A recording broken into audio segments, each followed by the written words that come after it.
Pengumumannya baru sekarang, Pak. Oh, gimana? Astagfirullahaladzim.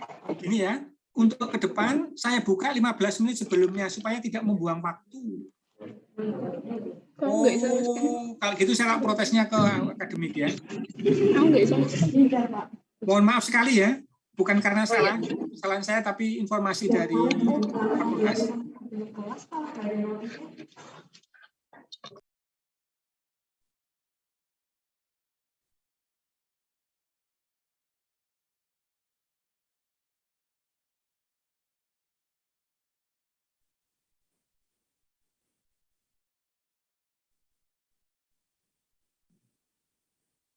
Kamu dapat link pukul berapa tadi? Baru saja, Pak. Ngawur itu. Saya protesnya ini.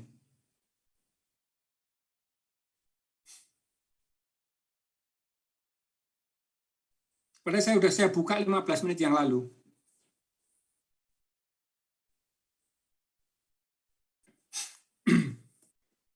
Ini kita mulai pukul 9.10 ya. Sekaligus supaya banyak yang belum masuk. 2 menit lagi.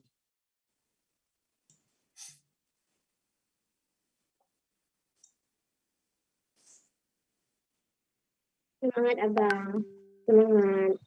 Semangat ya. Nanti kirim motor ke aku lagi.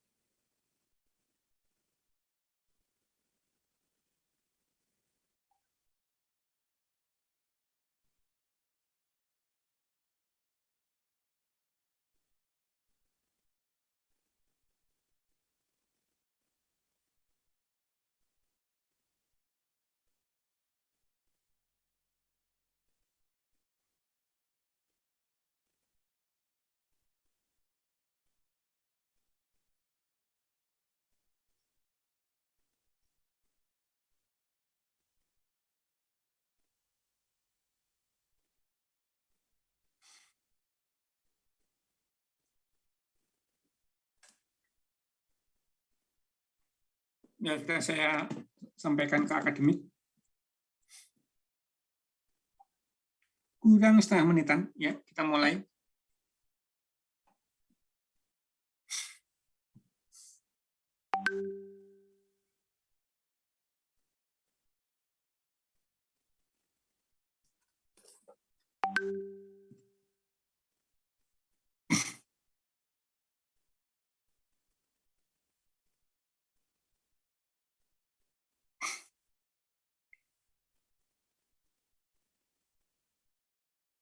Ya, selamat pagi semuanya. Assalamualaikum warahmatullahi wabarakatuh. Salam sejahtera untuk semuanya. Yang pertama disampaikan selamat bergabung dengan mata kuliah regulasi pangan. Ya, yang pertama saya mohon maaf bahwa Anda terlambat masuk sehingga perkuliahan dimulai 10 menit dari jadwal yang ditetapkan. Biasanya saya masuk itu 15 menit sebelumnya sehingga perkuliahan bisa dimulai tepat waktu. Nggak apa-apa, ini barangkali kesibukan dari akademik, yang mohon maaf ya, atas ketidaknyamanan Anda semuanya. Ya, semoga kita semua diberi kesehatan yang prima sehingga bisa belajar dan saya bisa sharing ilmu kepada Anda semuanya.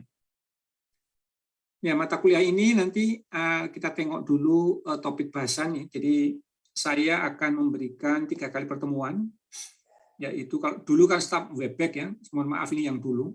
Setelah ini juga sudah saya kirim ke akademik, tetapi ternyata bahwa jumlah peserta kuliah ini membludak karena penggabungan dari beberapa angkatan akibat perubahan status regulasi pangan yang semula pilihan menjadi wajib ya, sehingga beberapa ada 3 angkatan yang mengambil. Ya, nanti yang memberikan adalah saya, Pak Sri dan Pak Umar. Saya ada 3 minggu pertama ini tentang satu isu perdagangan dunia, kedudukan undang-undang, PP dan sebagainya, dan tentunya isu-isu yang ada di saat ini, kemudian kewenangan dari kelembagaan, kemudian undang-undang yang terkait dengan pangan. Kemudian nanti di Pak Sri ada 3 kali pertemuan juga, jadi alur pembentukan regulasi, bagaimana penerapan SNI di masyarakat, kemudian tentang penggunaan BTP di sini. Pak Umar juga akan memberikan 3 kali pertemuan, jadi memberikan informasi tentang undang-undang pangan di tetangga. Tetangga itu tidak harus Malaysia, Singapura, tapi perwakilan di Eropa, Australia, dan Amerika. Ya. Kemudian isu tentang pemalsuan, penolakan, kemudian ada lagi tentang isu-isu yang dulu masih hangat, yaitu tentang penolakan minyak sawit kita. Kemudian nanti kita ada presentasi sebetulnya, tapi ini nanti kita buat diskusi kelompok. Besok minggu depan baru akan saya sampaikan kepada Anda bagaimana tugas yang akan disampaikan ke kelompok. Jadi nanti kami memberikan topik, kemudian Anda ada kelompok akan saya bagi karena saya belum mencetak kelompoknya, sehari akan ada berapa presentasi, jadi 3 berarti ada 9. 9 nanti disampling karena kelasnya ada 330, demikian besarnya ya. Ini ya outline materi yang akan Anda pelajari. Iya. Bagi yang sudah masuk tetapi belum sempat untuk presensi, akan dibuka lagi presensi di nanti setelah kita jalan-jalan. Ya. Oke. Ini sudah tampak? Sudah, Pak. Oke ya, kita bicara tentang regulasi pangan. Ya. Bismillahirrahmanirrahim. Ya, sebelumnya silakan berdoa masing-masing supaya kita bisa belajar dengan baik dan tentunya tidak ada gangguan selama forum ini berlangsung.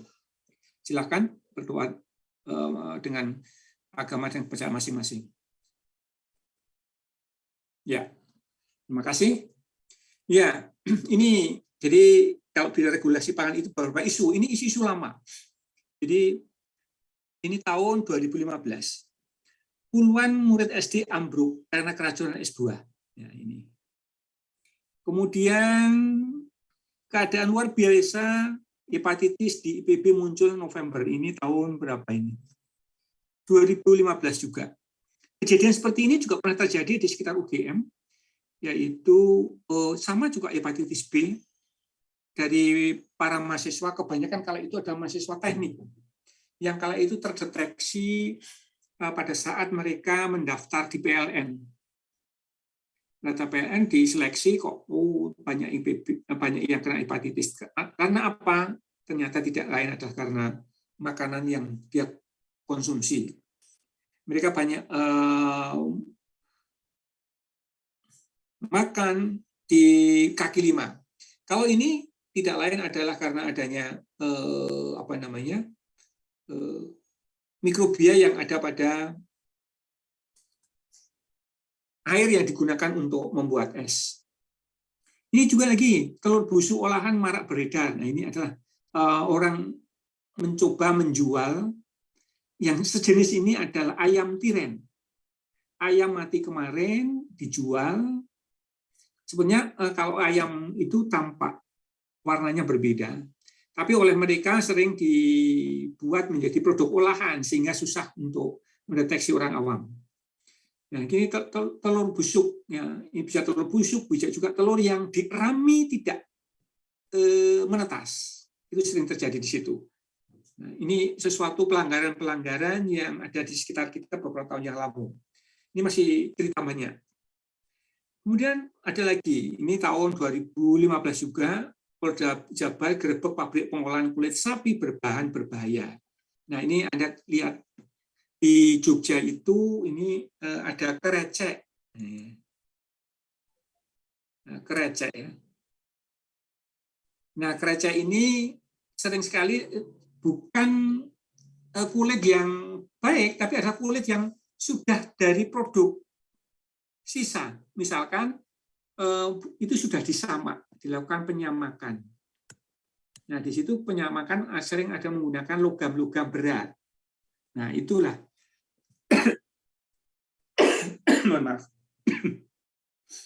Jadi ini kalau di Jogja ini ada di daerah Segoroyoso. Bagi Anda orang Jogja, Segoroyoso. Ini Bantul. Kalau Anda ingin melihat bagaimana mereka membuat krecek di sana. Orang Jogja banyak mengkonsumsi krecek karena ada di sini ada gudeg. Nah, gitu ya, itu di situ. Kemudian di luar ini masih ada tentang ini tentang boraks.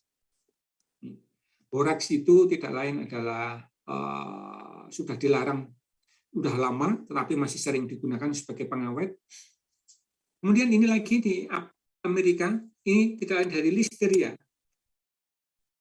Di tahun 2022 juga masih muncul lagi nih, nanti pada slide berikutnya.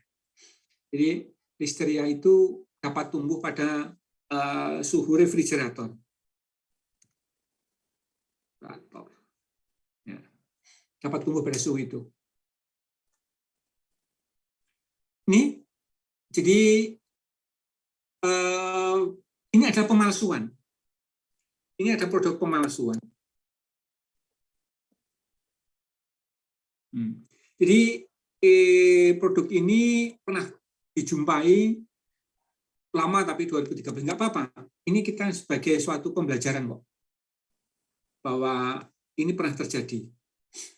Kenapa kok ada seperti itu? Nah ternyata ada namanya orang mencari usaha.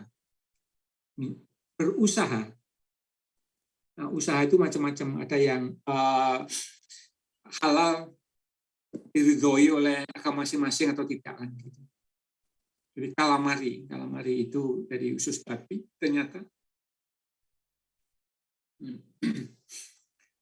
Lagi, nah ini di Jogja tahun 2015 ini ternyata di sini ini sampai di TP ada 2 kali pertemuan. Jadi membahas itu termasuk dengan Sultan. Jadi kami tim TP, saya Putri Sil, Pak Kusnus dan sebagainya itu dulu terlibat mendampingi 2 belah pihak yang kami bersama dengan BPOM Jogja, kemudian Badan Ketahanan Pangan, kepolisian, kami menjembatani mereka bahwa pada pembuatan nata de coco kala itu digunakan pupuk ZA, ya. Karena tujuannya apa? Ini adalah sumber N untuk NH4.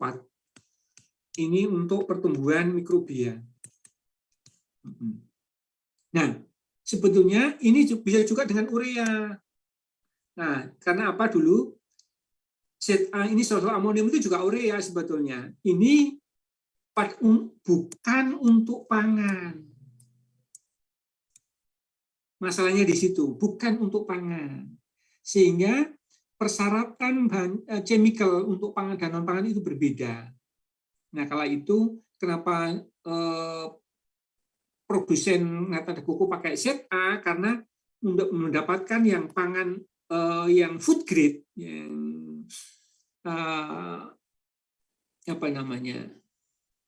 urea yang food grade itu mahal dan susah, sehingga mereka mencoba pakai itu. Akhirnya kami dari TP, BPOM Jogja, BPOM Jakarta akhirnya dilibatkan dan pihak keraton dulu juga menjembatani. Kemudian ketahanan pangan kami menegosiasikan kondisi darurat dan memaksa kepada pihak pabrik yang ada di Gresik itu untuk bisa menyediakan urea yang untuk pangan, yang food grade. Jadi kalau itu sempat para petani itu datang ke keraton, ke Gedung Jeni Jogja, kami juga ikut, mereka menangis bahwa kami tidak bisa mendapatkan sampel. Akhirnya Jakarta juga turun tangan bahwa sebenarnya amonium sulfat jadi NH4 2 kali SO4 ya. Ini sebetulnya diregulasi baik ini Indonesia maupun dunia ini tidak boleh, tidak ada yang mengatur, tidak boleh untuk pangan kala itu, kan tidak ada yang mengatur. Sehingga karena ini sifatnya emergency, ini adalah izin khusus, BPOM membuat suatu kebijakan yang sifatnya emergency untuk membantu masyarakat dan memaksa industri untuk menyediakan amonium sulfat yang sifatnya food grade. Ya, akhirnya terselesaikan. Jadi begini, kemudian lagi, ini buah impor berformalin. Ini di Jogja juga. Ini kami TP juga dilibatkan kali TP, kemudian MIPA ini dilibatkan untuk survei ini. Ternyata bahwa yang buah-buah import ini aman. Karena sebetulnya formalin itu juga dihasilkan di formaldehid ya. Dihasilkan oleh buah-buah itu, oleh buahan. Jadi juga terdeteksi memang buah yang dicek itu mengandung formaldehid, tapi kadarnya sangat rendah. Itu adalah yang berasal dari dia sendiri. Jadi clear kalau itu, isunya sempat besar sehingga sempat menurunkan omset perdagangan buah impor kala itu. Ini ada lagi. Ini dulu di Balikpapan ini tahun 2005 paling banyak dulu tahun itu kali itu ya. Solaria itu Balikpapan mengandung babi, isunya begitu. Tapi akhirnya setelah dicek kembali oleh MUI karena mereka juga mendapatkan sertifikasi halal, oke, clear akhirnya. Nggak tahu Pak ada yang meniupkan isu-isu kayak begitu seperti itu ya. Oh. Ini lagi, nah ini tahun 2010 pernah kita sudah lama. Jadi produk mie Indonesia ditarik atau tidak boleh beredar di Taiwan. Karena apa?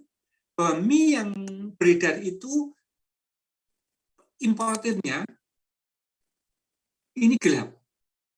Gelap itu tidak berizin. Ada juga importer legal. Yang importer legal ini produknya oke. Gitu. Lupa kan sama-sama dari Indonesia. Iya. Ya. Jadi pihak pabrik, siapapun yang mau menjual suatu produk ke suatu negara, produk tersebut harus memenuhi persyaratan negara yang dituju. Ya. Yang importer legal ini mereka pesan ke Indomie Jogja, Jakarta, Indonesia, supaya mengikuti aturan yang ada di Taiwan. Oke. Nah, sedang yang importer ilegal itu karena melihat ternyata omset Indomie di Taiwan itu tinggi, sehingga dia mengambil dari produk yang lain yang tidak komplain dengan regulasi di Taiwan. Gitu. Itu masalahnya. Sehingga akhirnya clear.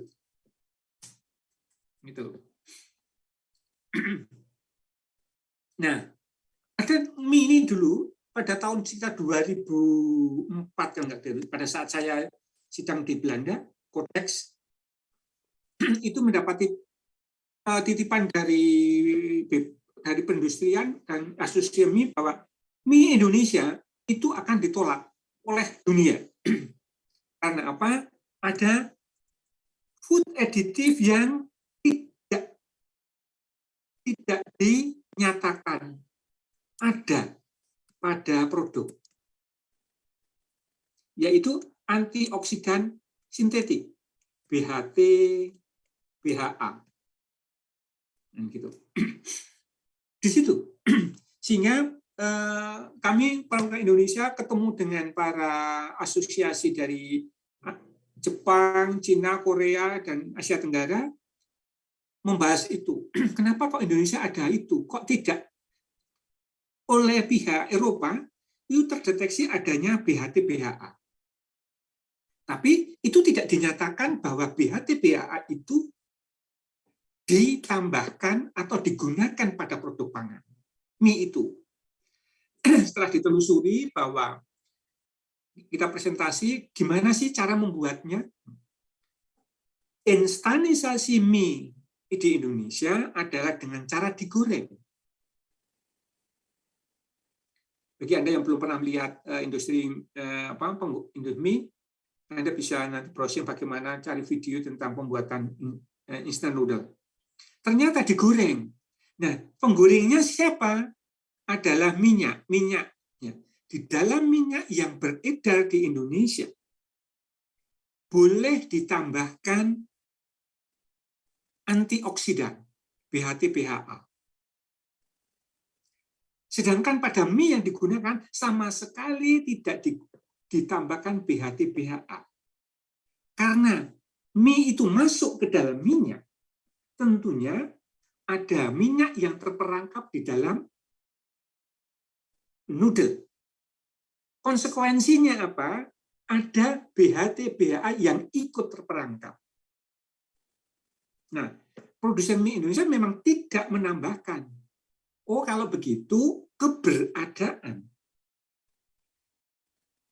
antioksidan alami sintetis itu bukan sengaja ditambahkan digunakan pada pembuatan mie gorengan, sehingga keberadaan itu sebagai bentuk carry over, ikutan dari minyak ke dalam, akhirnya apa? Clear. Nah, itulah. Jadi kayak begitu terjadi di dunia. Ini lagi, ini yang masih baru.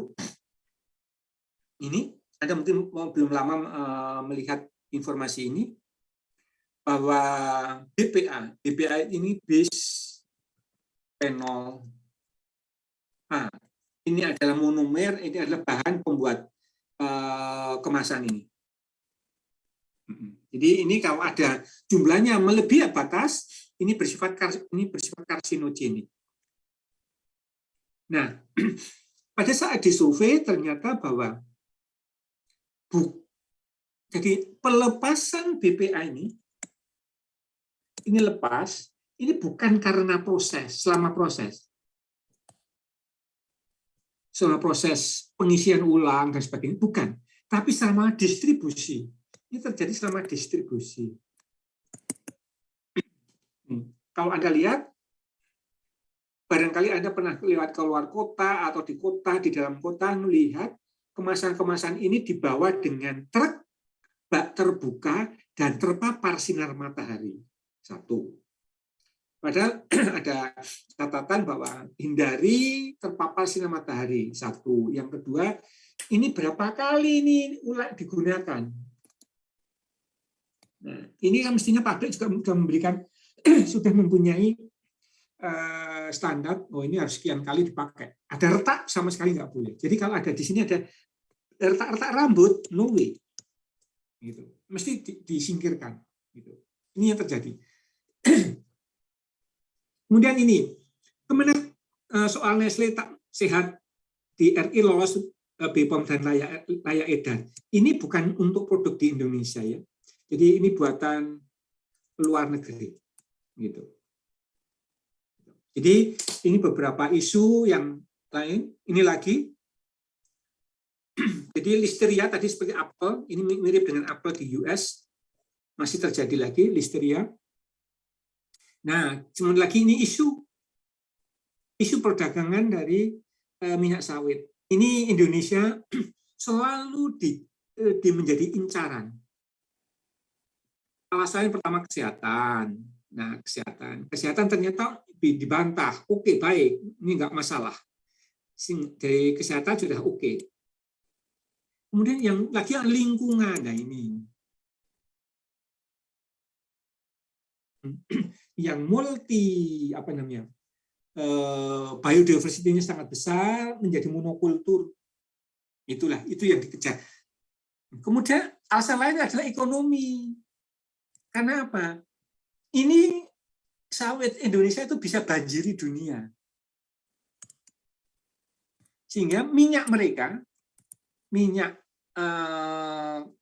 jagung, kemudian kedelai dan sebagainya, ini akan kalah bersaing. Jadi inilah curangnya negara-negara yang maju itu di dalam memproteksi. Kalau proteksi langsung tidak boleh. Makanya mereka mencari dengan membuat undang-undang. Gitu. Ini beberapa isu yang dapat kita tengok dari beberapa tahun yang lalu sampai sekarang.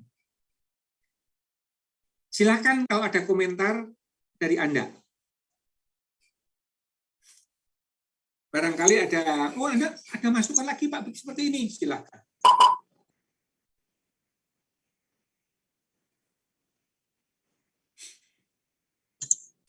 Halo?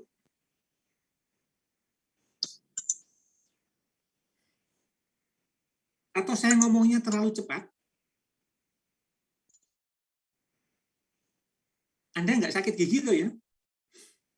Bisa dimengerti kok, Pak. Oke, bisa dimengerti. Alhamdulillah. Yang lainnya? Bisa, Pak. Bisa, Pak. Ya. Jadi silakan Anda harus berani ngomong. Jangan lewat chat, aku susah kalau buka chat. Kan fokusku gini gitu. Nah, sampaikan saja, jangan lewat chat ya. Tuh. Jadi beberapa kasus seperti itu terjadi di sekitar kita. Nah, Anda sebagai calon ahli pangan, nah ini penting perlu regulasi. Nah, kenapa kok sekarang menjadi wajib regulasi pangan itu? Tidak lain karena satu adalah bahwa ada dua hal yang pentingnya pengetahuan tentang regulasi di dalam regulasi pangan bagi industri. Pelaku industri, orang yang berkompeten pada industri pangan, pada masyarakat pelaku UMKM segala macam itu sebenarnya harus tahu. Kemudian alasan yang kedua itu tuntutan dari IFT, jadi Asosiasi Food Technology itu mensyaratkan ini harus masuk wajib. Karena regulasi pangan pun di UGM baru tahun 2003 itu kita meng-create mata kuliah itu. Kami melihat bagaimana pentingnya regulasi pangan.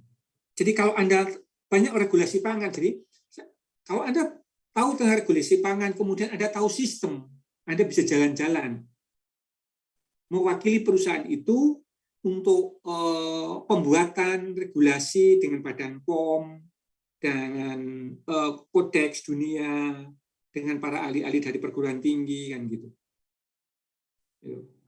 Jadi ini menarik sekali. Jadi ilmunya sangat dinamis karena namanya regulasi itu tidak statis tapi berkembang.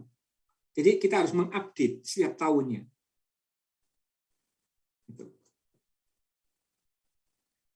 Oke, lanjut. Nah, ini laporan BPOM tahun 2020 yang laporan ini baru bisa ditengok beberapa bulan yang lalu. Jadi bahwa BPOM itu divisi divisi tentang pangan. Ini mereka sering melakukan pengujian sampling terhadap produk pangan yang beredar di masyarakat. Total sampel yang masuk aja 12.000. Ya. Ini ditengok labelnya, MK itu memenuhi. Ya. Ini memenuhi persyaratan dari label. Di label itu ada regulasinya, ada aturan mainnya, banyak sekali. Kemudian label yang tidak memenuhi itu sedikit, tapi masih ada 10% kan, lebih dari 10% kalau ini. Kemudian produknya ada yang kadaluarsa, gitu. Ada yang rusak, lupa ini malah ini, mohon maaf ini, kok lupa itu singkatannya apa. Jadi MK itu adalah memenuhi ketentuan label. Ternyata banyak. Ini pangan olahan ini hanya kurang dari 80% dikatakan kategori baik. Kebanyakan yang tidak melabel tidak memenuhi itu biasanya dari UMKM. Kadaluwarsa juga begitu biasanya karena mereka sering juga belum dapat menentukan. Gitu. Untuk menentukan umur kadaluwarsa itu kalau untuk diujikan lumayan mahal. Tapi bisa. Saya biasa membantu UMKM untuk menyelesaikan itu. Ya, itu lumayan banyak. Ya, ini kalau ini lihat obat tradisional paling parah ini.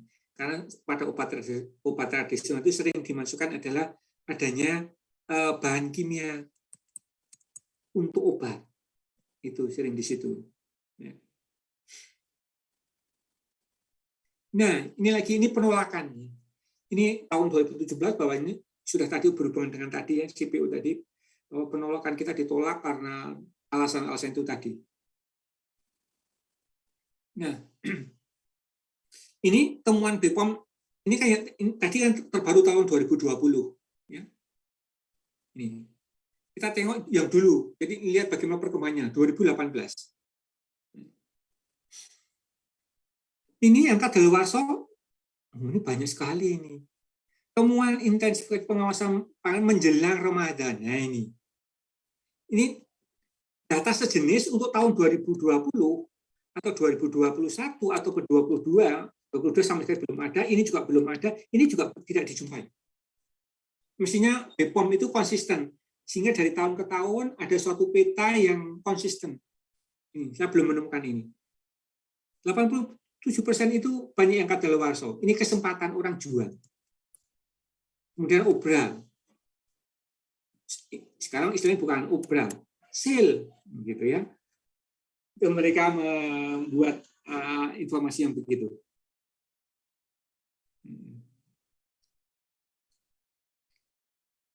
Oke, ini. Kemudian rincian temuan intensif pengawasan pangan menjelang Idul Fitri. Ini jumlahnya nih rupiah loh. Ini 23 miliar. Lumayan besar. Kalau Anda bagaimana mempelajari tentang kadaluwarsa ada di teknologi pengemasan. Bagi yang ikut nanti ketemu juga saya nanti pukul 11 nanti akan ketemu. Nanti yang akan memberikan outline tentang kadaluwarsa Pak Yudi ya.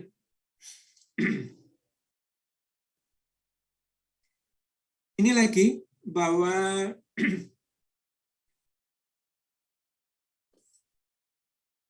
kadaluwarsa ini kita lihat banyak nih makanan ringan, bumbu berperiodis dan sebagainya. Ini daerah-daerah yang menjadi wilayah sampling. Ini masih di sekitar Ambon, kotanya masih sama. Ambon ini, Sufifi itu di Ternate ya. Ini kalau Anda belum tahu, Ternate. Itu ibu kota barunya Ternate, nanti sudah dipindah dari Ternate ke Sufifi, nyebrang dan kapal. Rusak. Ya, perhatikan. Jadi nanti akan muncul ini ajakan BPOM. Ajakan BPOM. Nanti ya akan sampai nanti ajakan BPOM. Sampai ke situ. Di dalam Anda mau membeli sesuatu, ikuti ajakan BPOM. Karena saya pernah berapa tahun yang lalu? 4 tahun yang lalu lebih. Saya juga tidak teliti. Di sini tentang bahan makan tambahan di sini yang digunakan, borak itu masih banyak ternyata. Ini sudah dilarang. Rodamin B juga sudah dilarang. Ini pewarna. Ini pengawet. Ini awet. Ini methyl yellow ini juga pewarna. Formalin ini pengawet. Ini masih dijumpai di masyarakat pada tahun 2018.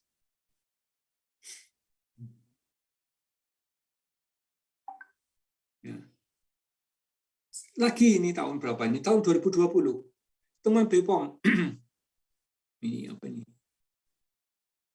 7 daerah tidak memenuhi persyaratan. Nah ini artinya apa? Bahwa sekarang ini di Indonesia bahwa BPOM yang di pusat itu B-nya adalah badan. Kalau di provinsi namanya adalah balai POM. Jadi beda ya. B-nya sama, B di tingkat pusat adalah badan POM, B di daerah adanya di setiap provinsi sekarang sudah ada, namanya balai POM. Ini mereka selalu rutin melakukan pengujian terhadap ini yang makanan-makanan hasil UMKM. Karena hasil masyarakat UMKM itu memang bisa karena melanggar itu karena ketidaktahuan, artinya apa? Regulasi sudah ada, tapi belum sampai ke mereka. Atau mereka susah untuk mendapatkan penggantinya. Atau nekat. Gitu. Oke. Nah, itu kasus-kasus yang ada di pangan di sekitar kita. Nah, kita tengok ini bahwa pentingnya regulasi pangan itu kita saling, pertama kan tentunya orang membuat regulasi, yaitu adalah ini yang dihubungkan dengan perdagangan dunia, bahwa setiap negara itu saling ini mengintip regulasi dari setiap negara. Loh, kok harus mengintip? Karena apa? Ya, bukannya di level dunia ada namanya kodek. Ini yang mengatur BTP dan pangan-pangan yang lain. BTP, cemara, batasannya kan ada. Iya.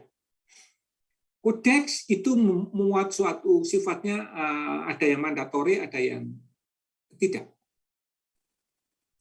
Kemudian setiap negara tentunya melakukan adjusting atas kodek, peraturan-peraturan kodek, disesuaikan dengan kemampuan negaranya.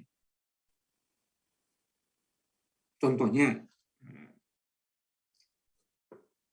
misalnya, ini komponen A, ini dilarang oleh kodek, misalkan syaratnya ada 10 ppm. Negara A ini kodek, misalnya kodek. Indonesia, wah 10 ppm itu terlalu berat. Terlalu berat. Nah, oke, ini kita naikkan menjadi 15. Gitu. Berat itu karena apa? Satu, kalau kemampuan. Kemampuan dari lembaga atau pelaku usaha atau kemampuan dari uji lab. Gitu. Kemampuan uji lab belum mampu kan gitu. Negara lain enggak, saya tetap 10 aja. Ikut gitu. Tiba pertanyaan, kamu bisa uji? Enggak. Gimana kamu uji? Kan saya kirim ke luar negeri. Nah, kan ada seperti itu.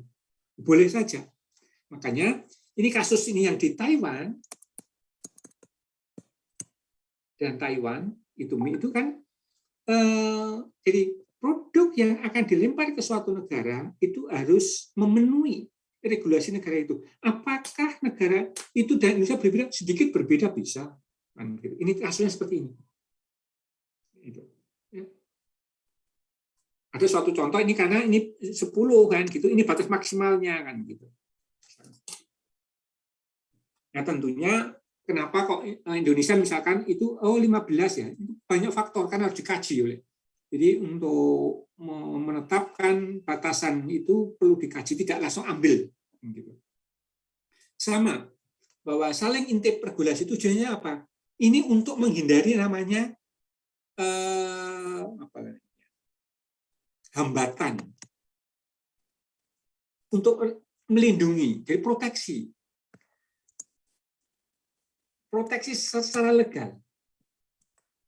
Jadi misalkan gini, Taiwan nggak mau import mie dari Indonesia, tidak jelas apa alasannya. Saya ingin melindungi industri dalam negeri, enggak. Ya boleh silakan, tapi kamu harus menunjukkan apa dasarnya, kenapa kamu menolak mie Indonesia?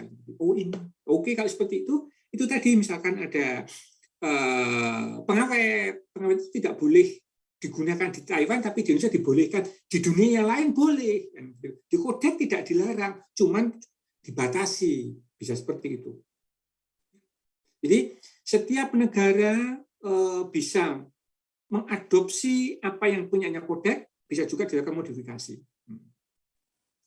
Kemudian ini pada kedua dari informasi yang dari level dunia ini diselaraskan dengan negara tujuan. Seperti tadi kasusnya, saya mau membuat mie yang saya lempar ke Malaysia dapat berbeda dengan yang dilemparkan ke Australia atau ke Taiwan. Satu contoh yang pernah saya kunjungi pada saat saya nengok si industri tehnya Astra Group. Astra Group itu si Unilever, bukan Unilever. Apa yang produknya? Ini supaya Anda ingat, namanya brand ada Sariwangi. Ini dari Astra Group. Lupa ini induknya Unilever apa Unilever kayaknya. Ini mereka membuat nama brandnya sama, namanya sama. Ini yang untuk ke Malaysia, Australia, kemudian ke Timur Eropa, kemudian US. Ini berbeda-beda. Namanya sama. Namanya bukan Sariwangi berbeda. Ini yang Lipton. Lipton. Nama brandnya adalah Lipton. Tapi Lipton yang untuk Malaysia, misalkan Timur Tengah, Eropa, Australia, dan Amerika berbeda. Berbeda dalam apa? Yaitu adalah gini. Teh yang mereka Lipton itu teh celup ya. Teh itu kan komposisi yang dicampurkan. Jadi kalau Anda bayangkan di teh celup itu bukan berasal dari satu produsen. Oh, saya ngambil pabrik misalkan di UGM punya pabrik teh, itu pabrik Pagliaran. Ambil Pagliaran saja kemudian dikemas. No, enggak.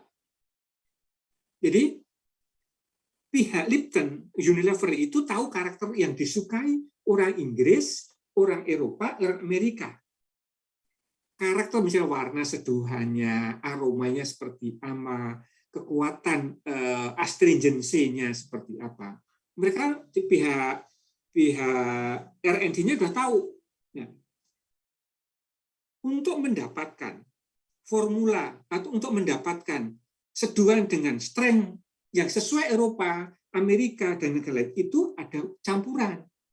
Oh, teh ini dari Indonesia sekian bagian, ditambah lagi dengan import, misalkan dari Sri Lanka sekian bagian, atau dari India, dari Assam sekian bagian.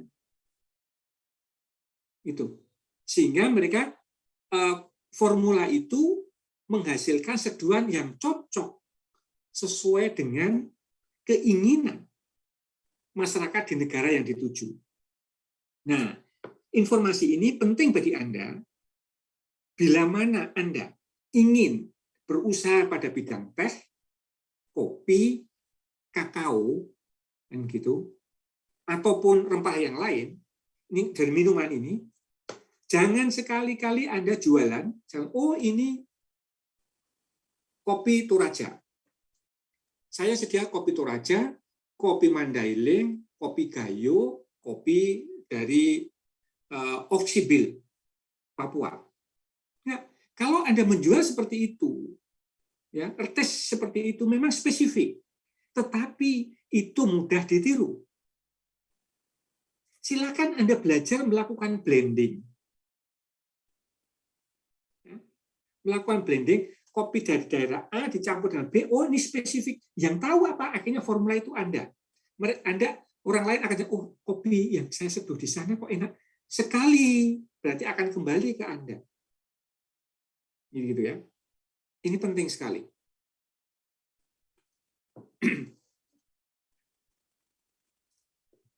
Kemudian isu tentang pasar bebas, artinya apa? Pasar bebas itu artinya adalah suatu negara berhak untuk melempar, menjual ke negara yang lain.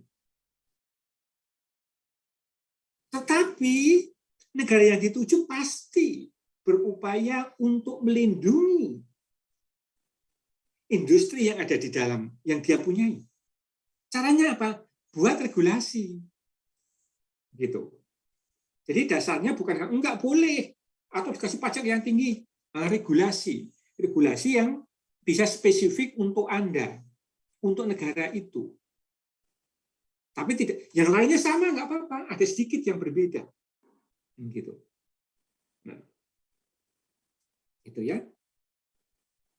Kemudian ada regulasi bersama. Nah, begini, Anda mengenal kelompok Eropa.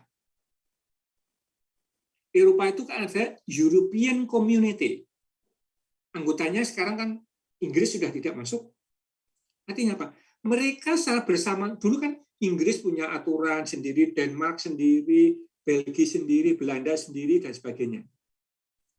Ini kemungkinan ini akan menggambar pihak produsen yang saya mau lempar ke Belgia kok juga susah.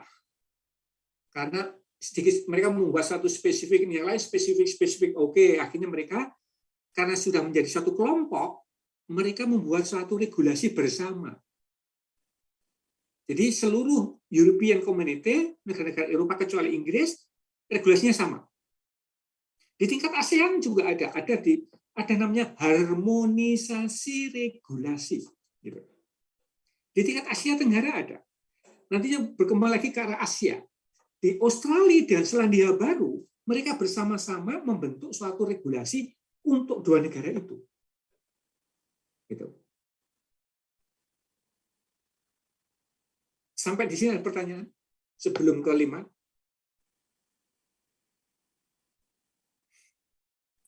Dari saya belum ada, Pak. Oke, yang lainnya? Dari saya juga, dari yang 299 yang lain? Karena ini tercatat 300. Sejauh ini belum ada, Pak. Belum, Pak. Saya sambil, nah ini. Ya. Ya. Kemudian,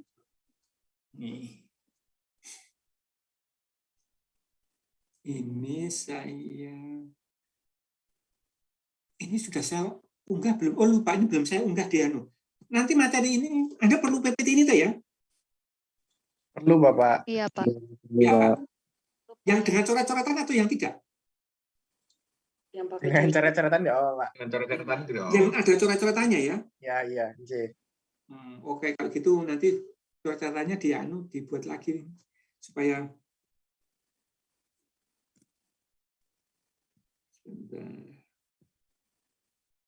itu yang kelima kan ada lihat kodeks. Kodeks ini adalah bentukan dari milik dunia. Ini bentukan WHO, FAO. Jadi ini di bawah naungan PBB. Jadi milik dunia. Kodeks ini akan memberikan guideline berbagai macam aturan. Nanti saya tunjukkan kepada Anda. Contohnya di sana ada apa. Kemudian ini membuat suatu aturan misalkan tentang food additive. Ini guideline ini. Food additive. Ada termasuk namanya, nama bahan kimianya apa, kemudian kategori pangan.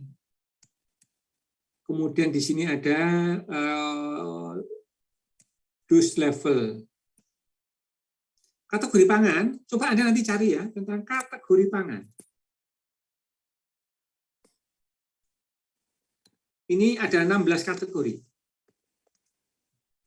Jadi mereka ngomongnya kalau di dalam registrasi perdagangan mereka menggunakan coding. Misalkan ada 111. Golongan 1 itu golongan apa? Lupa, susu mungkin ya. Berbasis susu gitu. Jadi ini susu ini apa saja? Nanti ada tengok, harus tahu. Anda harus tahu tentang kategori pangan. Ambilnya dari mana? Dari Mbah Google bisa, masuk ke BPOM, GUID, juga bisa masuk ke situ. Atau di sana ada tentang peraturan. Nah, kemudian ini anggotanya siapa kodeks itu? Seluruh negara dunia. Mereka setiap tahun itu melakukan sidang untuk menentukan regulasi bersama. Ya. Kemudian saya pernah ikut 3 tahun berturut-turut. Kala itu saya sedang mempersiapkan tentang SNI, penerapan perisa dalam pangan, dalam produk pangan. Ya, jadi pernah tahu bagaimana sidang kodeks itu berlangsung. Ya. Kemudian nanti di sini ada setiap negara kan banyak. Apa yang ada di kodeks ini boleh serta-merta dicaplok sebagai regulasi. Bisa kan gitu. Tapi ada juga yang saya lakukan modifikasi. Modifikasi tentunya namanya modifikasi tidak major ya. Ini negara juga seperti itu. Nah, setiap negara ini bisa berbeda-beda sehingga tiap negara dapat beda. Dapat ya. Oleh karena itu perlu ada namanya harmonisasi. Sehingga di Asia Tenggara ada namanya kodeks ASEAN. Kodeks regional. Ada kodeks Australia ada. Tujuannya adalah mereka berupaya untuk mensinkronkan keinginan ataupun peraturan-peraturan di wilayah itu, kemudian nanti dibawa ke level dunia. Jadi kalau kodeks itu di dalam menetapkan suatu aturan itu ternyata ya seperti perdagangan, tawar-menawar. Satu contoh, kala itu saya ikuti di Den Haag ya. Oh, sebentar.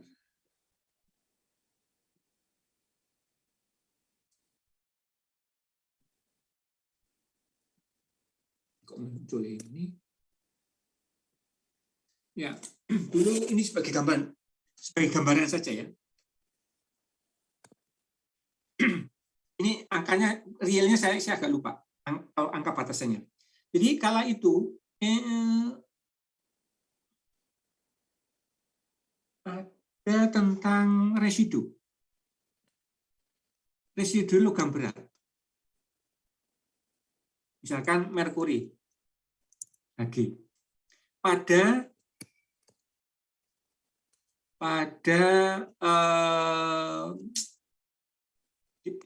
produk laut. Produk lautnya sudah spesifik, yaitu jenis kerang.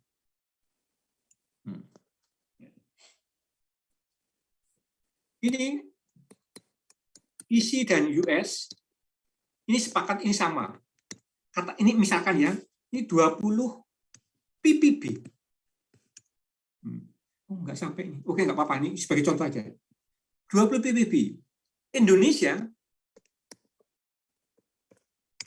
dapat 20 ppb oke. Ini kita bisa 15 sampai 20 ppb. Kemudian Thailand ini mintanya 25 ppb. Negara yang lain X mintanya 30 ppb. Nah, gitu. Kalau menurut Anda Indonesia sebaiknya seperti apa? Indonesia harus seperti apa?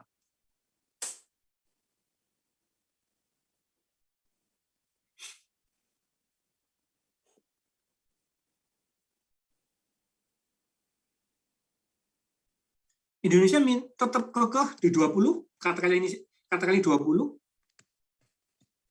atau mengikuti Thailand, atau mengikuti negara lain yang sampai 30? Sepertinya tetap 20. Tetap 20. Apa keuntungannya? Untungnya apa? kalau tetap ini. Cemarannya lebih rendah. Oh iya jelas. Apa? Kan orang jualan itu ujung-ujungnya rupiah atau dolar. Kan gitu. Berarti pasarnya bisa lebih luas. Pasarnya lebih luas. Satu, ini pasar luas. Yang kedua, Harganya harusnya lebih mahal, Pak. harga harus lebih tinggi. Pejabat tinggi. Yang ketiga, yang penting, Ekspornya gampang, Pak. ekspor, ya iya kan sudah pasar luas itu jadinya. Yang ketiga apa itu?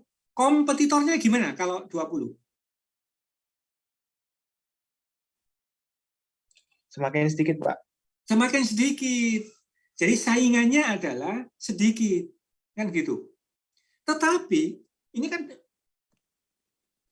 masukan ada suara seperti itu. Kodex bagaimana? Kan gitu. Kodex akhirnya mengakomodir mereka berkompromi kan gitu.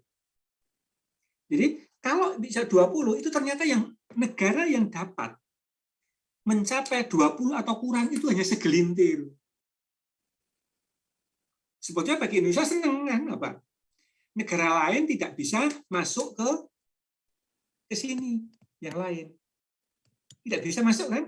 Kalau mereka tidak di atas 20, Thailand pun tidak bisa kan gitu. Ini ke sini nggak bisa kan gitu. Apalagi ini kan gitu. Nah ternyata ya banyak yang tidak bisa masalahnya. Nanti bisa sih Indonesia akan memonopoli. Gitu, ya. Akhirnya apa, negosiasi dinaikkan. Ini mau naik menjadi 25, misalkan aja, ini mau nggak mau. Jadi oke, kalau gitu Eropa dan Amerika nggak apa-apa deh sampai dengan 25. Yang sing seneng kan Thailand. Ini kasus contoh aja ya. Indonesia gampang memenuhi 25 itu kan gitu. Wong 20 aja bisa, 25 pasti lolos. Gitu. Nah itu. Jadi itu juga kompromi bersama-sama. Gitu. Namanya kompromi mesti ada yang dirugikan, ada yang diuntungkan.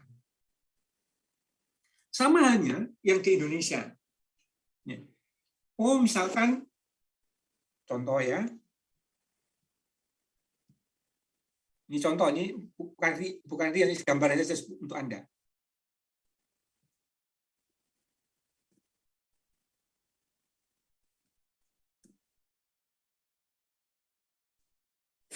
Ini komponen A gini.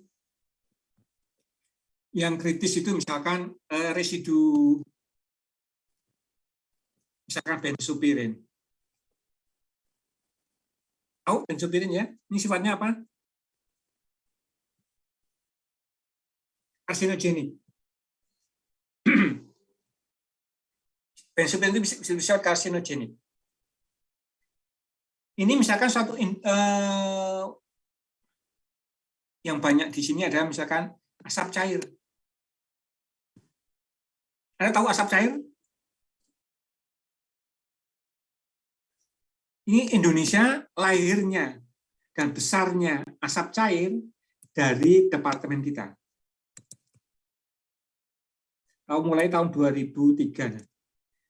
90-an. 90-an. Jadi ada 3 yang banyak itu Prof. Tranggono, ini sudah almarhum, Prof. Purnama dari TPHP, dan satu Prof. Bambang Setiaji dari MIPA, kimia. Ini beliau masih hidup. Ini dulu yang mengembangkan asap cair di Indonesia. Ini benzopiren. Nah, misalkan ya, standarnya misalkan ini 50 ppb. Oke. Ternyata untuk membahas ini yang datang adalah pihak BPOM plus tenaga ahli. Tenaga ahli itu biasanya dari perguruan tinggi, satu pihak, kemudian pihak industri, ini asosiasi, kemudian pihak pengguna, bisa juga ada ya lembaga konsumen, dan yang lain-lain. Mereka masih akan menegosiasikan ini.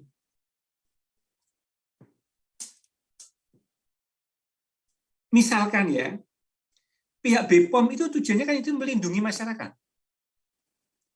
Melindungi masyarakat. Regulasi itu tujuannya ada dua. Satu, untuk melindungi masyarakat.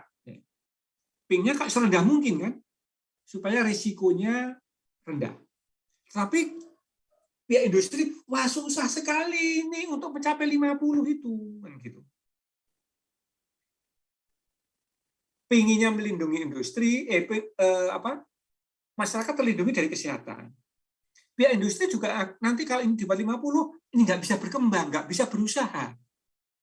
Makanya di situ ada negosiasi, oke, kamu mampunya berapa? Bukan sekadar mampunya berapa, ada justifikasi. Nanti pihak BPOM dan tenaga ahli akan mencari alasannya, batasan yang bisa yang diusulkan oleh industri dengan batasan kesehatan seperti apa kan gitu. Apakah misalkan ini menjadi 60. Ini harus dikaji dulu. Jadi saya bisanya 60, nggak bisa sampai 50 ya. Karena fasilitas saya, alat-alat saya untuk memurnikan itu kesulitan. Satu, alat uji saya nggak bisa sampai di bawah 50 kan gitu, bisa seperti itu. Oke, kalau naik dikit lah. Oke, pihak BPOM dengan pihak tenaga ahli mengkaji. Kalau itu dinaikkan misalkan 10 bagaimana?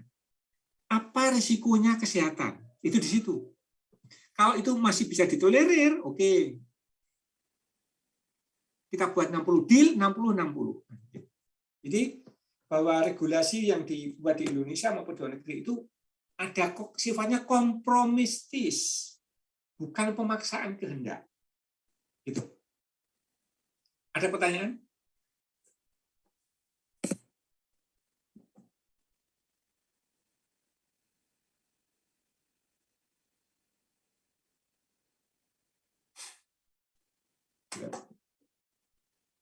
Mohon maaf, adakah yang belum presensi?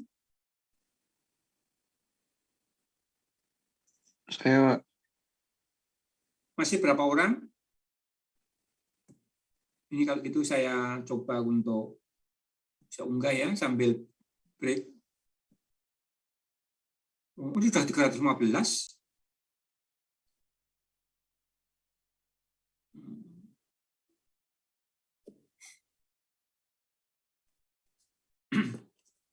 Sebentar saya tak ambil air.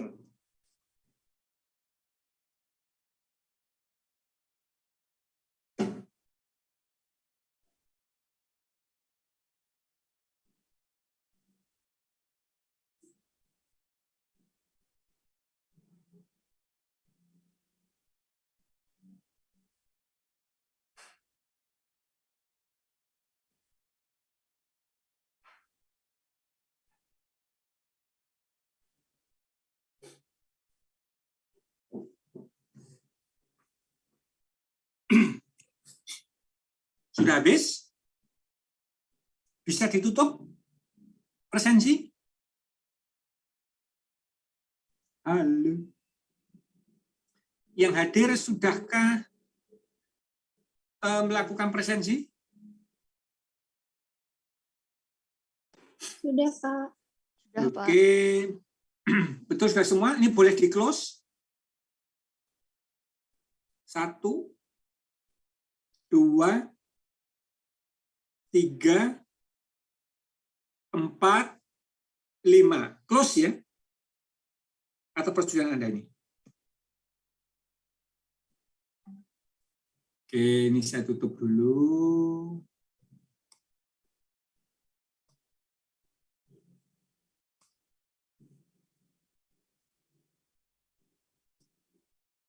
Silakan kalau ada pertanyaan. Mana tadi ya?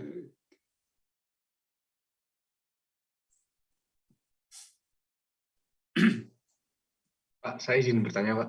Yep. Kalau misal tadi Pak tentang regulasi yang contohnya kan tadi asap cair itu Pak. Misal regulasinya sudah dibuat terus ada perusahaan lain nih Pak yang bikin asap cair juga, apakah nanti itu bisa dinegosiasiin lagi atau ngikutin hasil negosiasi dengan perusahaan yang pertama kali itu Pak? Ini kalau peraturan sudah dibuat dan sudah diundangkan, perusahaan yang baru yang masuk tidak boleh melakukan negosiasi dulu, ikuti dulu, gitu. Ikuti regulasi yang sudah ada. Dia baru bisa begini, melakukan usulan peninjauan peraturan. Karena untuk sidang itu, untuk menetapkan suatu regulasi itu, contoh ya, kami itu sampai 3 tahun membuat bahan untuk SNI penggunaan perisa untuk produk pangan. Itu sampai 3 tahun loh, Mas. Itu karena besar ya. Jadi misalkan untuk food additive, untuk macam-macam, itu juga perlu waktu, perlu melibatkan orang banyak, perlu duit.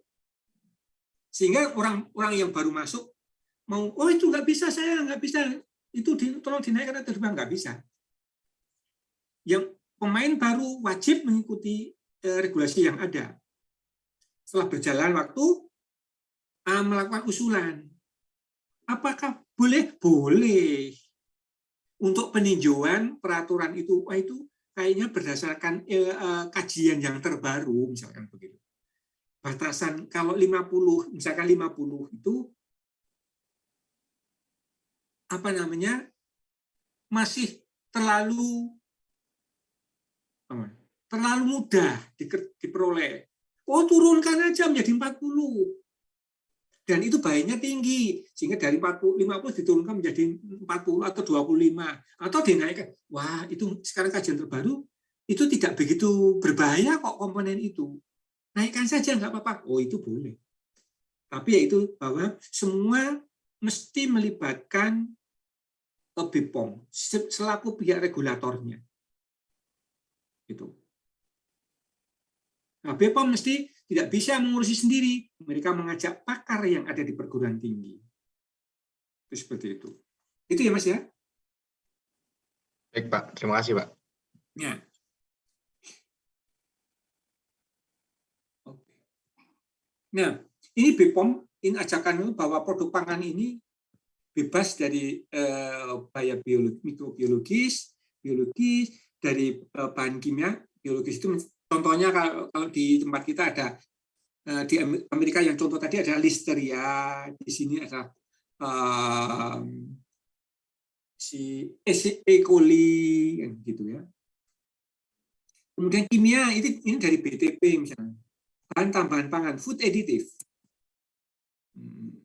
Bahan fisik, ini contoh. Tadi saya punya contoh.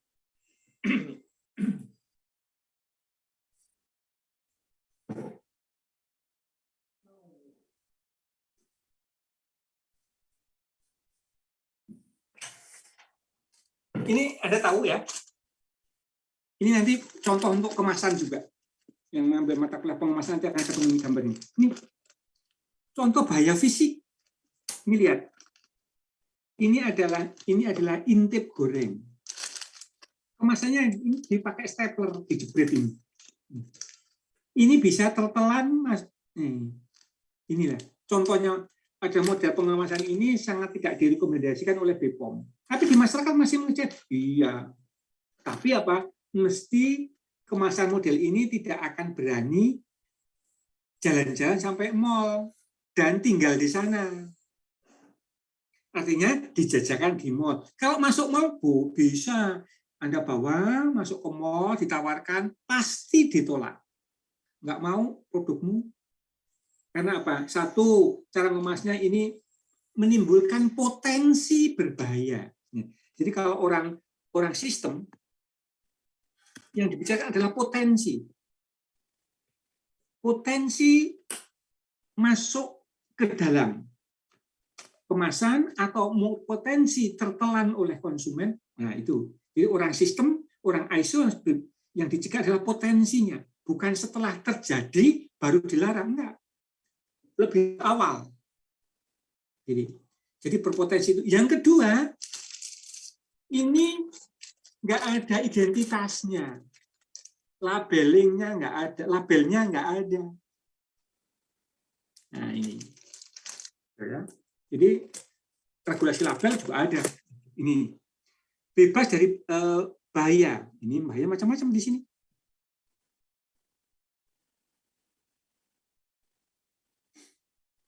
Jadi pokoknya produknya tidak boleh dari bahan yang berbahaya, mengandung bahan yang berbahaya. Itu juga dari apa? Bisa dari aspek kimia. Gitu.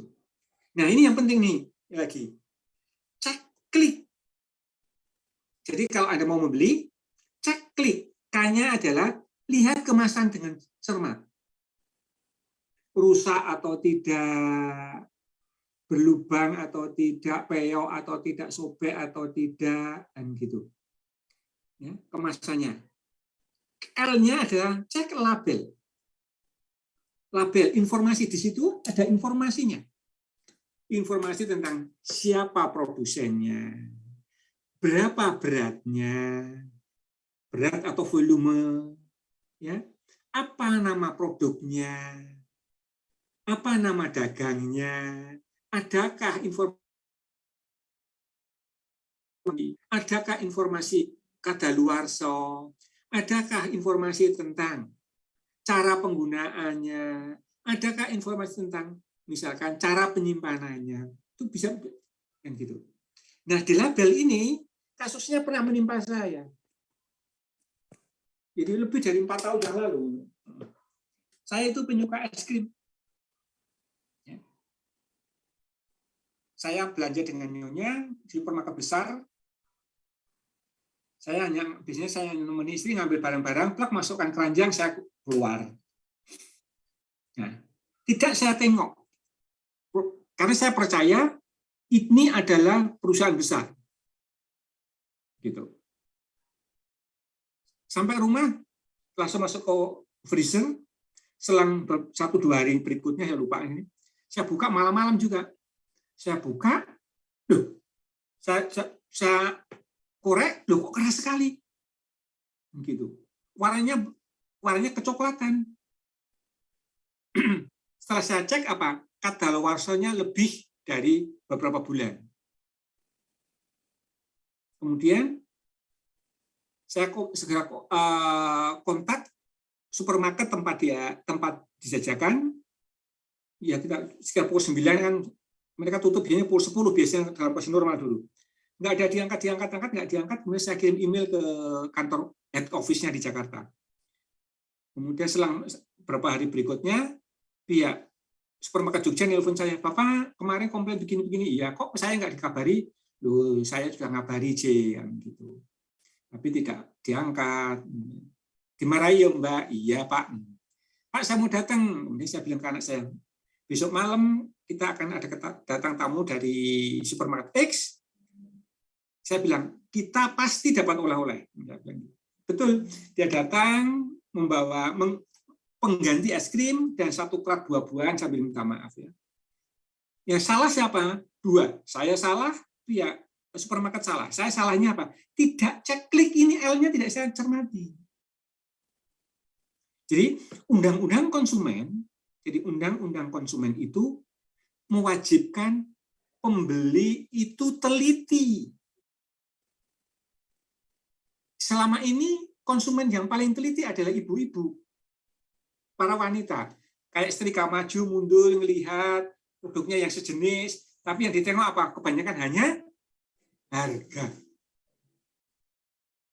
Kebanyakan selama ini. Jadi ibu-ibu kan nanti kan kayak setrika maju, mundur, kembali ke tempat semula. Kalau bapak-bapak kayak saya bilang, masuk itu ambil suka, cocok, ambil masuk ke keranjang. Ini gitu. Itu kelemahan laki-laki. Gitu ya. Jadi kesalahan saya di situ, kewajiban saya untuk teliti sebelum membeli itu di undang-undang konsumen diamanahkan. Kemudian Yang salah juga apa? Supermarket. Mereka tidak melakukan stok opnam dengan benar atas produk yang dijajakan. Gitu. Ya, ini pembelajaran bagi saya dan ini bisa saya share kepada Anda semuanya. Kemudian cek yang kedua itu izin edarnya. Nah, kalau itu tadi akan saya tunjukkan ini nggak ada izin edarnya. Jadi makanan yang tidak ada izin edarnya, apakah bisa laku dijual? Bisa, tetapi apa? Hanya ke kanan kiri. Jadi jangkauannya rendah, ya paling pasar tradisional. Pasar tradisional konsumen terbatas, bukan bisa dalam besar-besar nggak mungkin. Supermarket ekspor apalagi nggak mungkin, kan gitu. Klik yang K yang ketiga, cek yang ketiga adalah kadaluarsa ini. Kadaluarsa ada di mana? Ada di label. Gitu. Inilah cek klik ini silahkan Anda cermati, Anda manfaatkan, Anda gunakan. Ajakan dari BPOM ini sangat bagus. Tujuannya apa? Untuk keamanan kita pengguna. Gitu. Silakan kalau ada pertanyaan sampai di sini.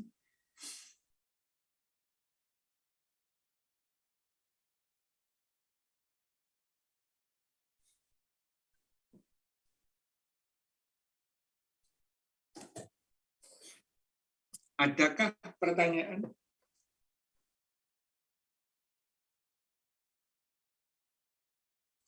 Kalau dari saya belum, Pak. Oke, lanjut ya. Kalau belum lanjut. Ini tadi secara eksplisit sudah bisa saya sampaikan sebetulnya. Dengan adanya aturan itu siapa sih yang diatur? Tidak ada dua. Itu pelaku usaha.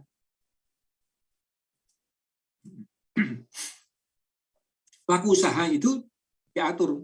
Tujuannya apa? Supaya ini terlindungi.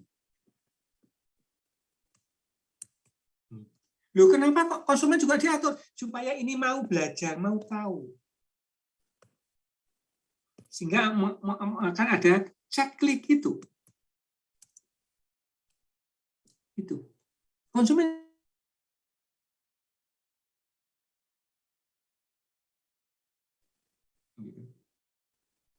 tapi yang paling utama adalah di sini. Ini yang bertanggung jawab terhadap kualitas dan keamanan keselamatan konsumen. Di sini perannya konsumen diatur yaitu untuk pembelajaran mengerti loh bahwa ada seperti ini seperti itu. Satu contoh dulu gini. Di Indonesia namanya pangan iradiasi.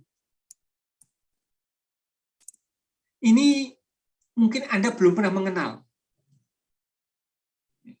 Produk pangan yang dilakukan iradiasi. Berbahayakah? Saya belajar iradiasi tahun 90. Pada saat saya belajar master dulu.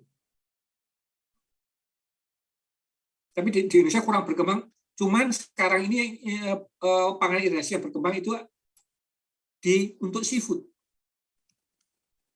Yang tujuan ekspor. Tujuan ekspor itu di situ.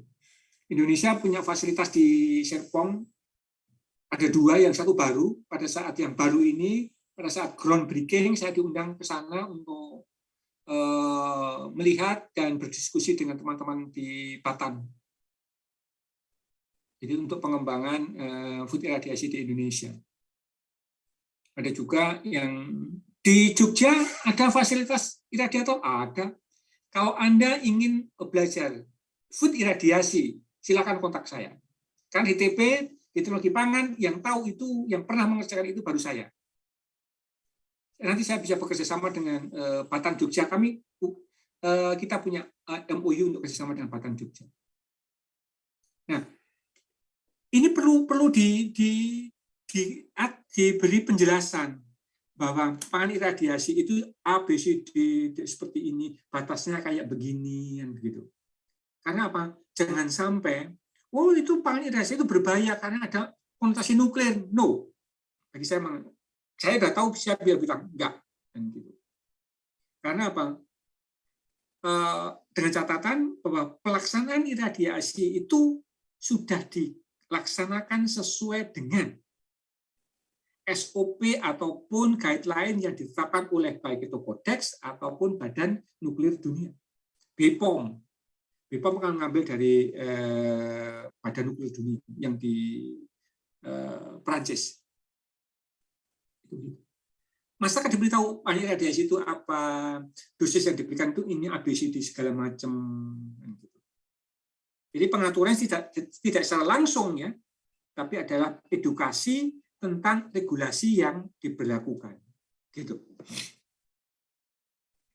Ada komentar? Ya.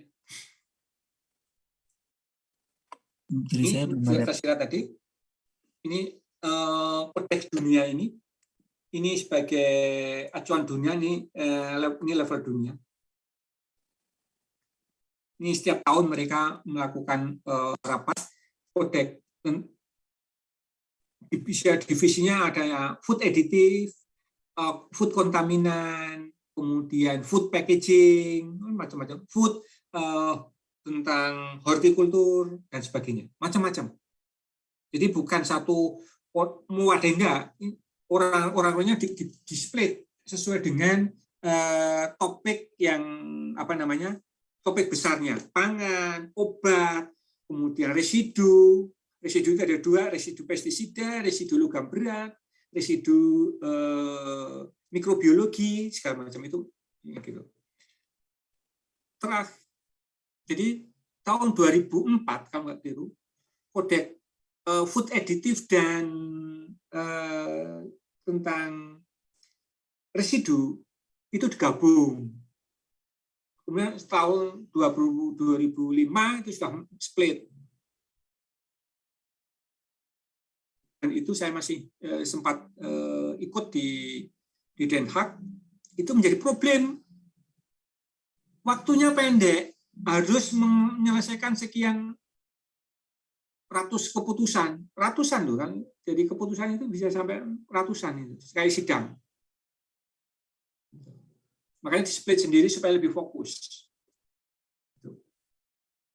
Ini di tempat kita ada BPOM, ini pihak regulator.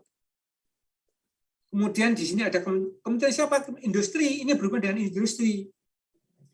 Ini kementerian ini ada yang belum masuk, ada pertanian ya. Ini ada nanti Kementerian Pertanian, Perdagangan, kemudian ada nanti BSN, Badan Standarisasi. Jadi banyak yang dilibatkan lembaga-lembaga yang berhubungan dengan yang milik pemerintah. Ini pemerintah, ini sifatnya adalah regulator. Kemudian ada pihak dari asosiasi. Asosiasi misalkan, asosiasi makanan kering atau makanan dan minuman. Gitu. Ada misalkan makanan kaleng, ada semacam-macam. Kemudian lembaga konsumen pasti dilibatkan. Secara kelembagaan mereka diundang. Yang datang siapa terserah Anda. Gitu. Kita para pakar dari perguruan tinggi dilibatkan. Jadi tentunya karena pangan itu berhubungan dengan perindustrian, dengan Kementan, dengan kelautan, dengan perdagangan, ini dilibatkan di dalam proses penyusunan regulasi di Indonesia.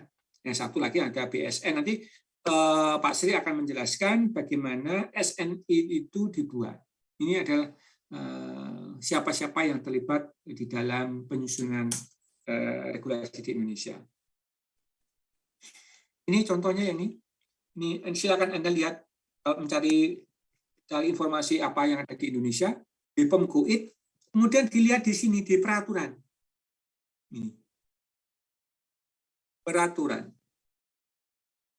Anda klik peraturan, nanti muncul ini jaringan dokumentasi ini peraturan yang ada ada sampai 1.300 yang dimiliki oleh BPOM. Biasanya itu aturan-aturan itu gratis bisa diunduh. Gitu. Nah, seperti ini ada suatu ini mungkin kalau orang Indonesia boleh, tapi beberapa tertutup, harus berbayar. Nanti kalau sudah berbentuk SNI. Ini ada yang sifatnya terbuka, bisa tertutup. Karena apa?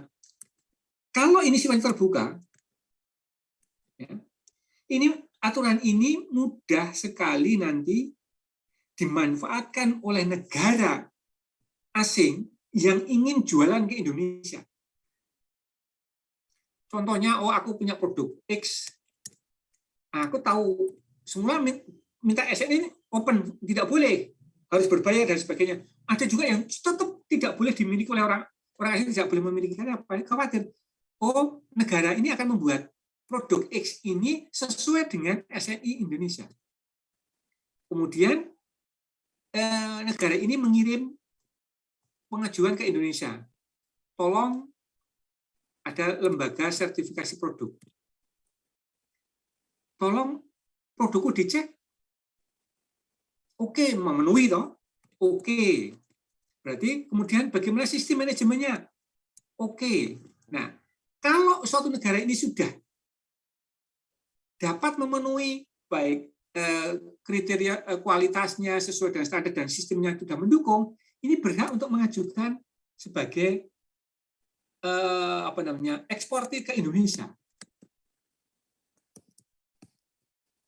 Nah, ini kan menjadi cilaka bagi produsen. Ini menjadi kompetitor yang makin tinggi. Tapi bagi konsumen akan senang.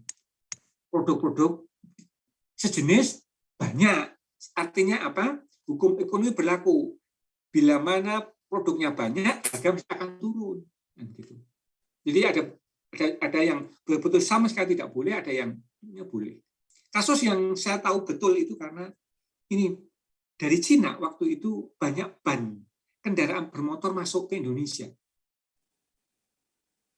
Kala itu karena apa? Mereka punya SNI bannya, kemudian mereka itu mendaftarkan produknya ke suatu kantor di Jogja untuk diuji bannya seperti apa kualitasnya, dikirim dari orang Indonesia dipanggil didatangkan ke Cina untuk melihat sistemnya, ISO-nya, kemudian untuk mengambil sampel barangnya dibawa ke Indonesia, diuji.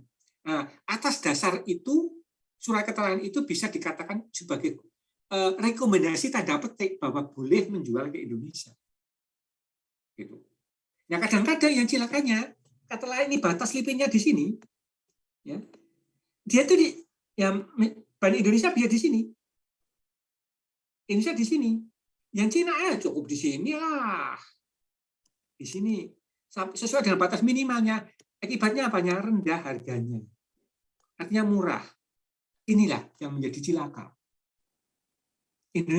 Produk Indonesia masih di atas SNI-nya kan gitu. Mereka sedikit saja berubah. Gitu. Itu yang terjadi di itu kala itu. Jadi mereka memanfaatkan regulasi. Jadi kalau regulasi sesuai, nggak boleh dikatakan tidak boleh masuk. Gitu. Ini yang peraturan dunia. Silakan tengok di kodeks. Kemudian lihat di sini kodeks teks banyak. Ini ada standar, ada guideline, ada code practice, maximal residual limit, dan ini kodeks online database. Ini adalah tentang database food additive. Food additive. Gitu.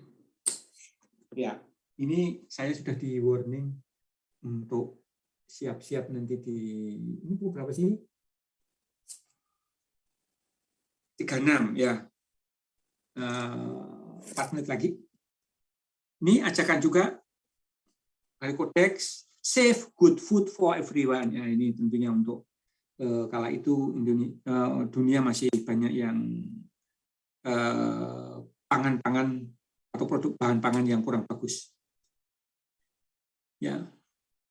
Ini standarisasi produk pangan ini melindungi masyarakat yang dapat merugikan membahayakan kesehatan. Jadi sudah sepintas masuk, tersedia bahan pangan yang memenuhi persyaratan kesehatan, ini penting.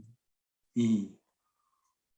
Terciptanya perdagangan yang jujur dan tanggung jawab. Ini nanti akan terlacak siapa yang membuat, apakah produkmu kompetitif dan tidak. Perlindungan masyarakat terhadap gempuran impor. Ini untungnya ada standar. Ya. Ini. Kemudian regulasi di Indonesia nanti ada bermacam-macam, kodeks ini induknya, undang-undang, dan nanti ya, sebagian mulai kita tengok. Jadi peraturan yang paling rendah nanti Kepala Badan POM. Ini sifatnya sudah teknis untuk mengeksekusi aturan yang ada di atasnya. Ya. Itu ya macam-macam ini ya. Oke, nggak usah nih. Ya, oke. Ini yang bisa saya sampaikan untuk pendahuluan di hari ini tentang regulasi pangan, bahwa pentingnya regulasi pangan itu kayak begitu. Ada pertanyaan? Kalau tidak ada, terima kasih atas kerjasama Anda selama perkuliahan ini. Semoga apa yang saya sampaikan ada manfaat dan kita semoga di minggu depan akan ketemu lagi dengan topik yang berbeda. Segera akan saya unggah materi ini di e-learning ya. Terima kasih. Selamat siang dan selamat melanjutkan aktivitas. Saya sebentar lagi harus masuk di kelas pengemasan. Terima kasih, Pak. Terima kasih banyak, Pak. Terima kasih, Pak. Sehat selalu. Terima kasih, Pak. Sehat selalu. Terima kasih, Pak. Terima kasih, Pak. Sami-sami. Si Pak.